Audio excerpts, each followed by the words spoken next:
Bienvenue sur le podcast de NouvelleDanse.com. Ici, on parle de danse, de danseurs sans retenue.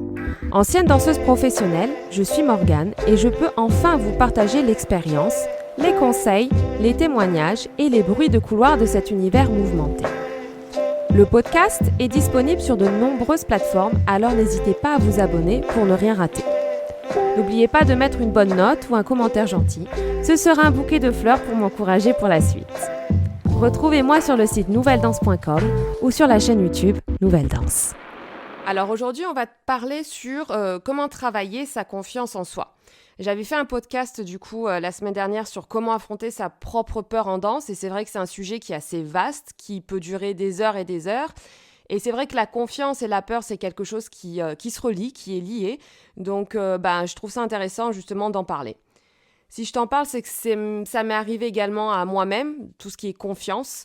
J'ai jamais été le genre de personne à ne pas du tout avoir confiance en moi, mais c'est vrai que j'ai manqué de confiance pendant un petit moment, surtout période un peu plus adolescence ou même vers 20 ans, 20 ans et quelques.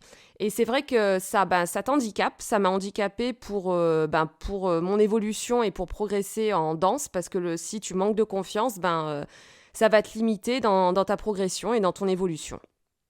Mais aussi bien en danse que dans ta vie privée, parce que ça a des impacts également dans la vie de tous les jours. Donc aujourd'hui, je vais te parler de 4 astuces, en tout cas 4 astuces qui m'ont aidé personnellement à progresser et à comprendre certaines situations. Le premier conseil que je vais te donner, même si ça paraît bête, ça va être de rester toi-même. C'est très difficile de rester soi-même, on a souvent tendance à changer pour les autres ou on veut que tous les autres nous apprécient. On veut être aimé un peu de tout le monde, par tes professeurs, par tes camarades, par tes collègues, par d'autres élèves durant les cours de danse. Et ça, c'est une grosse erreur à ne pas faire. Dis-toi que si tu plais à tout le monde, en tout cas à mes yeux, plaire à tout le monde, c'est plaire à personne. Il faut vraiment que tu restes comme t'es. Faut que tu t'acceptes tel que t'es, aussi bien avec tes côtés positifs qu'avec tes côtés négatifs. Il faut pas que tu essaies de plaire aux professeurs. Faut pas que tu changes ta personnalité. Je pense que c'est vrai qu'on reste assez influencé à l'heure actuelle avec les réseaux sociaux, parce qu'on peut voir plein de choses et c'est pas forcément la réalité, parce que c'est facile de changer un peu la vérité grâce aux réseaux sociaux. Et il faut pas que tu te laisses influencer sur ça. Essaie de rester carrément vraiment toi-même dans la vie de tous les jours, et lorsque tu vas faire ton cours de danse, reste comme t'es. Mon deuxième conseil, ça va être de prendre du recul. Quand je te dis de prendre du recul, c'est surtout de ne pas t'énerver, ne stresse pas et essaie de relativiser sur certaines situations. Des fois, on va se prendre la tête et sur des trucs bêtes en cours de danse, on va pas arriver à faire un mouvement, on va pas arriver à mettre la jambe ici ou à tourner, ou à faire des fouettés aujourd'hui, ou à faire des grands sauts, peu importe.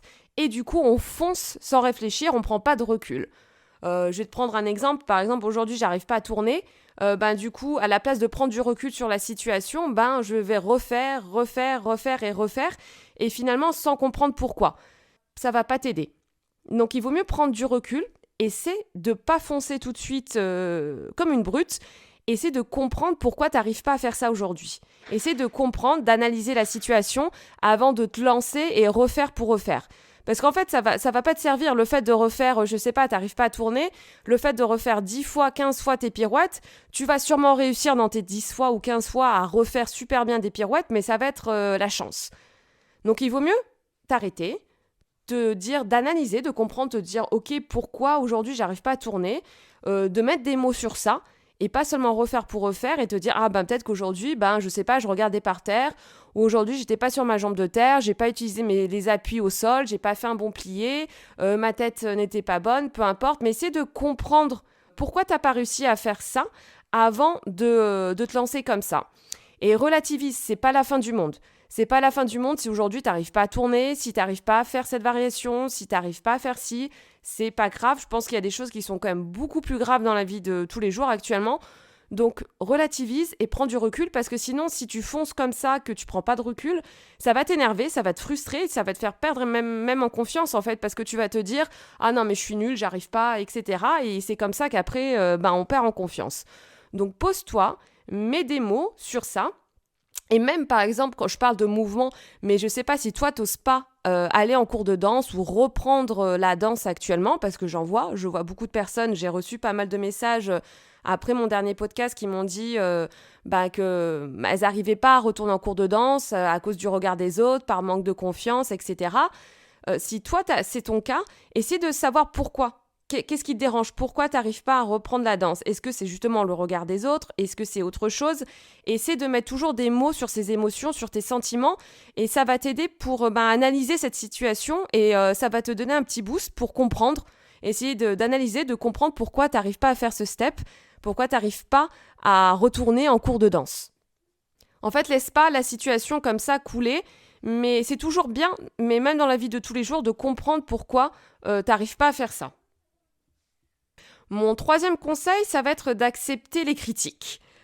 Alors quand je te dis d'accepter les critiques, ça va pas être des critiques du genre t'es moche, t'arrives pas à faire ça. Ça, ces critiques-là, on s'en fiche. Ces critiques-là, tu les prends, tu les mets dans une poubelle. Ça va pas t'aider à progresser. Quand je te parle de critiques, ça va être surtout des critiques constructives. Ça va vraiment te permettre de progresser. Le problème, c'est que même si tu me dis oui, j'accepte les critiques, la plupart du temps, de ce que je peux voir, c'est que c'est très difficile d'accepter des critiques parce qu'on se trouve souvent des excuses. Quand, par exemple, je vais dire ok, aujourd'hui, par exemple, je vais t'aider pour un mouvement, essaie de mettre la jambe comme ça pendant le cours de danse, ou mets la tête comme ça, ou pense à faire ça. La plupart du temps, le premier réflexe qu'on va avoir, et c'est normal, c'est humain, c'est oui, par exemple, aujourd'hui, je suis fatiguée, ou j'ai mal au dos, ou on se trouve souvent des excuses pour ça. Donc, ne te trouve pas d'excuses. Dis-toi qu'on n'est pas parfait. La perfection, de toute façon, je pense que c'est ennuyant. Ça n'existe pas. Personne n'est parfait. Et c'est en t'acceptant que tu vas évoluer et tu vas progresser.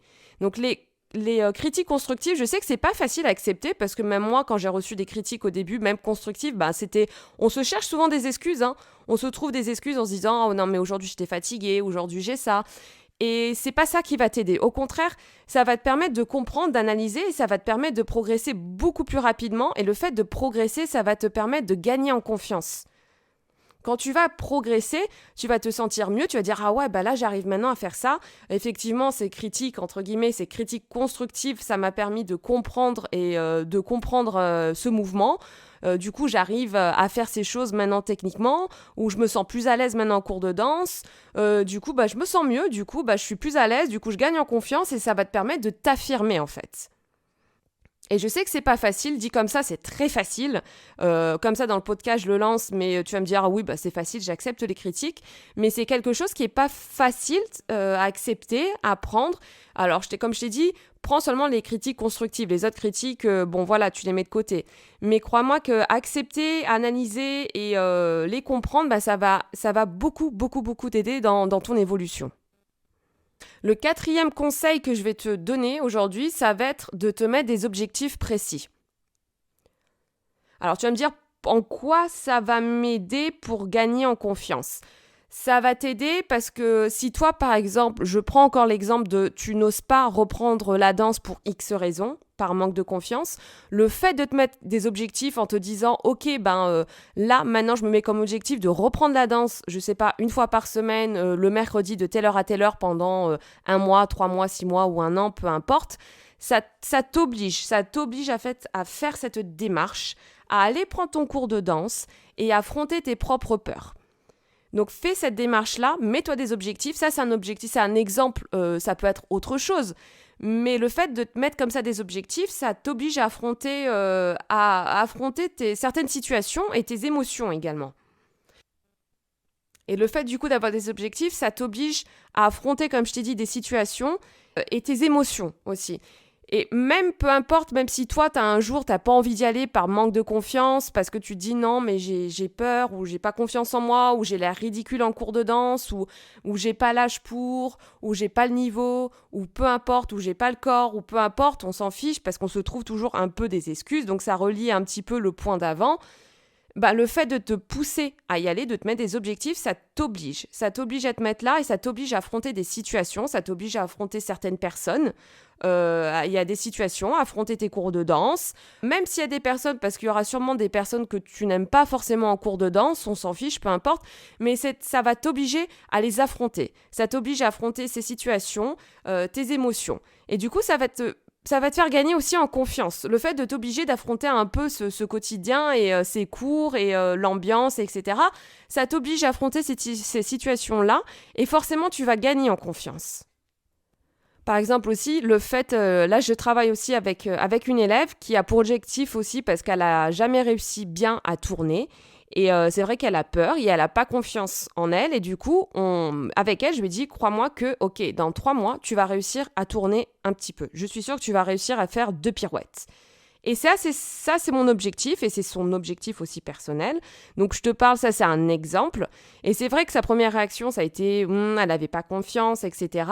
Et du coup, le fait d'avoir ça comme objectif, de se dire, ok, je sais pas, à la fin janvier, fin février, tu vas réussir à faire 2 pirouettes, et ben ça l'oblige. Ça l'oblige à affronter sa peur, t'es obligé d'avoir confiance en toi, on retravaille les appuis, on retravaille les bases, etc. Mais du coup, ça l'aide aussi à gagner en confiance, parce que le problème, c'est qu'elle n'a pas confiance en elle. Du coup, ça se ressent, du coup, elle a peur pendant les pirouettes. Et du coup, de toute façon, le mental joue beaucoup sur la technique. Et du coup, le fait d'affronter ce pas-là, parce qu'elle a vraiment peur de tourner, et maintenant, elle arrive finalement à faire même une pirouette, à reprendre confiance en elle, et du coup ça a un impact sur d'autres mouvements. Je te parle des pirouettes, les pirouettes c'est un exemple, mais le fait qu'elle regagne confiance pendant ses tours, elle regagne confiance même pendant ses cours de danse, elle regagne confiance même elle, ça a un impact après sur la vie de tous les jours, le fait de regagner confiance en cours de danse sur certains mouvements, elle se sent mieux un petit peu dans la vie de tous les jours, donc ça a un impact dans sa vie privée, dans sa vie de tous les jours. Donc voilà, j'espère que ces 4 astuces vont t'aider. Alors, il y en a plein d'autres, mais essaie de travailler déjà, de revoir ces 4 points. Le problème, parce que ce que je vois en danse, on parle beaucoup, comme je t'ai dit dans mon ancien podcast, on parle beaucoup de technique, mais le problème, c'est que des fois, on n'arrive plus à progresser, on stagne, on ne comprend pas pourquoi. On se dit, pourtant, ma technique est bien, est bonne, j'ai une bonne coordination, j'ai ci, j'ai ça, je comprends les mouvements, mais j'arrive plus à progresser. Et des fois, c'est seulement une question de mental, ça va être une question de confiance. Moi, je sais, comme je t'ai dit, ça m'est déjà arrivé où je comprenais plus pourquoi j'arrivais pas. En fait, j'étais arrivée à un pilier, je progressais régulièrement. Et il y avait un moment où je stagnais, j'arrivais plus à progresser. Et du coup, je me suis dit, pourquoi j'arrive plus à progresser ? Et après, c'était une question de confiance. C'était une question de confiance, j'avais pas assez confiance en moi et du coup ça m'a mis des barrières et ça m'avait mis des limites quoi. J'arrivais plus à évoluer, j'arrivais plus du coup, si t'as pas confiance, t'arrives pas à te lâcher non plus en cours de danse. Et c'est le lâcher prise, comme je te l'ai déjà dit, si tu écoutes un petit peu mes podcasts, c'est quelque chose qui est très difficile mais c'est vraiment nécessaire en cours de danse pour évoluer, pour évoluer aussi bien techniquement mais aussi artistiquement, pour prendre plaisir. La danse, comme je t'ai dit, c'est une discipline qui reste très technique, qui est difficile, mais la danse, à mes yeux, c'est un moment de plaisir. En tout cas, j'espère que quand tu danses, tu prends plaisir, tu te sens bien, et tu te sens bien dans ton corps, et tu te sens bien dans ta tête, et c'est le but de danser, c'est pas seulement de devenir danseuse étoile, mais c'est de se sentir bien avec soi-même à la fin d'un cours de danse. En tout cas, ça c'est le but, c'est mon but à moi, quand je finis un cours de danse, de me sentir bien. Donc, pour résumer, les 4 points, premier conseil, reste toi-même. Deuxième, prends du recul sur les situations. Troisième conseil, accepte les critiques, mais les critiques constructives. Et quatrième point, mets-toi des objectifs précis. J'espère que ces conseils vont t'aider. N'hésite pas à laisser un commentaire. Je serais curieuse de savoir si tu as suivi ces conseils ou si tu as d'autres conseils qui t'ont aidé, qui t'ont permis d'affronter certaines situations. Et puis on se retrouve bientôt dans un nouveau podcast. On se retrouve la semaine prochaine. Passe une très bonne journée. Je te fais de gros bisous. Ciao. Bon, voilà, il est temps de faire sa révérence. Merci d'avoir partagé ce moment de danse et d'expérience. Le podcast est disponible sur de nombreuses plateformes, alors n'hésitez pas à vous abonner pour ne rien rater. N'oubliez pas de mettre une bonne note ou un commentaire gentil, ce sera un bouquet de fleurs pour m'encourager pour la suite. Retrouvez-moi sur le site nouvelledanse.com ou sur la chaîne YouTube Nouvelle Danse.